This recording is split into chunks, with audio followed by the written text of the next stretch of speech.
Today we've dropped by Stillwater Equipment Company and we're visiting with Mike Rush. And Mike is service technician, and we want to take a look at some of the horror stories from the land of lawnmowers. And these are some different things that have come into the shop here. And Mike, what went wrong with this fan belt? It looks awful. Okay, Sue, this is a deck belt off of an older John Deere lawn and garden tractor, and from looks of this belt, I really can be honestly say that it probably has never been replaced. A person should probably check their belts once a year when they're looking over their tractor, or just general maintenance, and see if they notice any frays or cracks in the belt. And it's also nice to keep an extra belt on hand at home just in case you notice something and we're not open. Okay, and that's typically, we were talking before we started taping, and an awful lot of people do their lawn mowing on a Sunday. Yes, ma'am. Places like this aren't open on Sundays, right, so keep a spare. Right. What's going on with these two wheels? Okay, Sue, this is referred to as a gauge wheel. I like to refer to it as an anti-scalp wheel. This particular wheel is on the sides of the deck that help catch the deck when it goes over bumps or irregularities in the yard and stuff, to keep the deck from scalping the grass. As you can see, this wheel has been ran on the ground all the time and supports the weight of the deck, and that's a no-no. Is what you like to see is a wheel that looks new like this one, and the hole's not elongated or the bolt isn't wore out. Well, that's even completely wallered out in the center then, so that's why it's so loose there. Right. And it was never meant to bear a weight load like that. Right. No, most people think wheels are meant to run on the ground, but these particular wheels here are not. They're meant to catch the deck again. Right.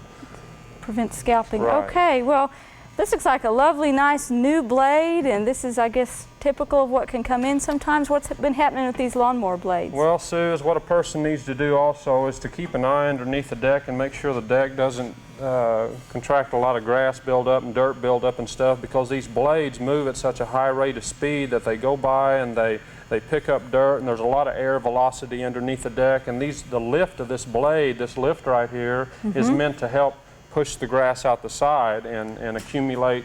Is what happens is accumulates dirt, and the dirt actually beads blasts the end of the blade away. So anytime you see the tip of the blade getting worn, you know that you're mowing a lot in dirty conditions and stuff like that. And another good key is to keep the blade nice and sharp, and I don't mean sharpen it to a razor edge, but to keep sort of a blunt edge on it. Let's hold those two together here and just kind of show the contrast that's still a thick enough edge to have strength to it, but it does have a nice even length to it, and that's going to give you a more efficient cut. Sure, yeah, too, and again, you don't want a good sharp razor edge, because again, when you hit little sticks and stuff, it also creates burrs and nicks and stuff. And this particular blade over here is definitely worn out. As you can see, that blade there was the first step, and this one here is what happens. So it's completely lost these parts right here. Then you don't get your air, your velocity, and your nice cut, and then everything just don't look as well as it should. But it's also nice to keep an extra set of blades on hand too. Okay, and we checked with the parts department before we started, and this blade right here is not expensive. It's just a little over $11, and that's pretty cheap insurance. Right. So, okay, thanks, Mike. I'm going to go over here and visit with Alan about some general tips. Now, Alan, looks like these are two mowers that are fairly similar in design, but this one looks almost brand new. Are they about the same age? Yes, ma'am. What has happened here is this person, you can tell by the wheels on the inside and the outside, they're a darker color. And the reason being is they've been mowing in wet conditions, and wet conditions meaning wet grass, and that does stick to the mower. Okay, and that wears the right, wheels and that's a lot faster. harder on your engine. There again, you're going back to your blade wear. All your wear is going to be a lot. Okay. More on those. Moving on back here, I notice both these models do have a feature that we encourage people to look for when they purchase a mower, and that's a fuel cutoff. Now, can you explain to people what the purpose of that is? The reason they put that on there, and we stress to use it, is you can do it in time. During the winters, the most common is to shut the fuel off and then let the mower run out. And what that does is save your carburetor.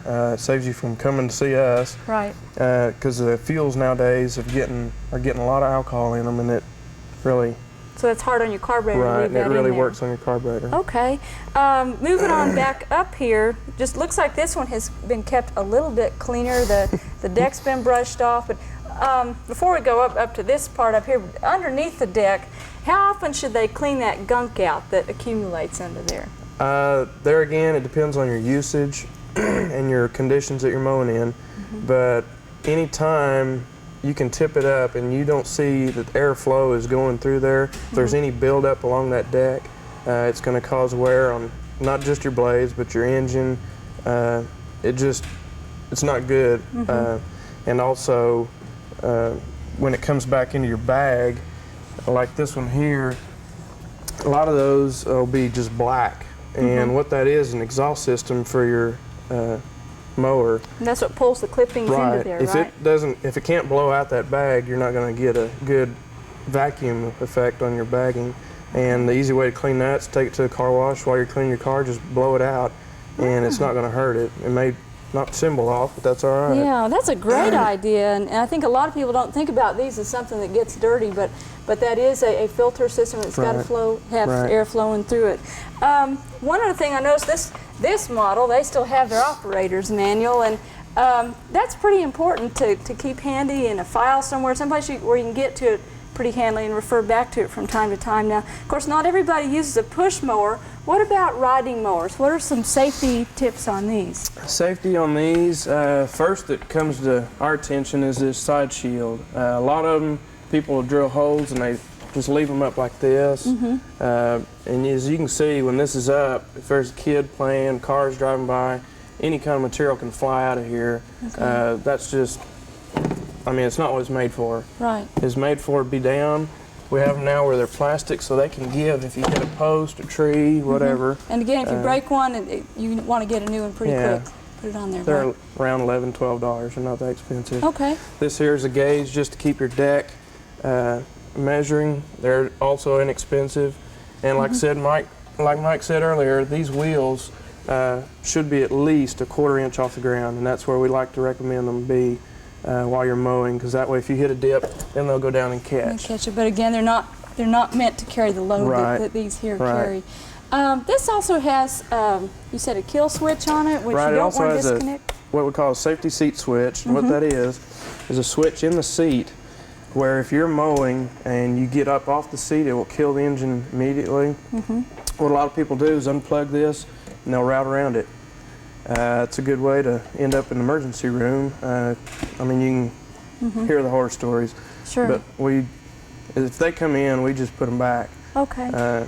We just don't mess with that. All right. Last of all, and this is something people know when it's out of gas, they need to fill it, but how often should you change the oil on a lawnmower? On your air-cooled engines, like a push mower, you're looking at about 25 hours.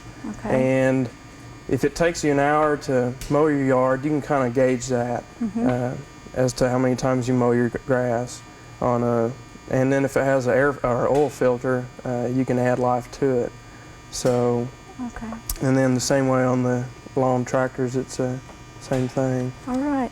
Well, I notice you've got an owner's manual here too, and when people come in here and they want to buy parts like that lawnmower blade or anything like that, what information do they need so they can get the right part for their mower? Well, what they've got on the front of these books now is a space where you can write all this down, date you've purchased, where, and a phone number, and then also the best thing is a serial number and engine serial number, and where those are located, they have little tags, and this one just happens to be in the back.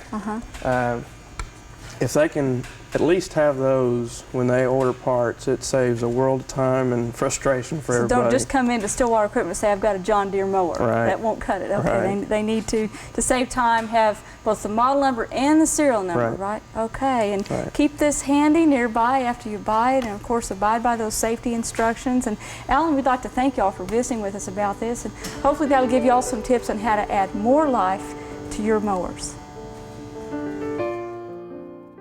We hope you enjoyed this video. It's part of our OK Gardening Classics YouTube channel. You can also find more recent videos on our Oklahoma Gardening YouTube channel. And join us on social media for great gardening tips, photos, and discussion.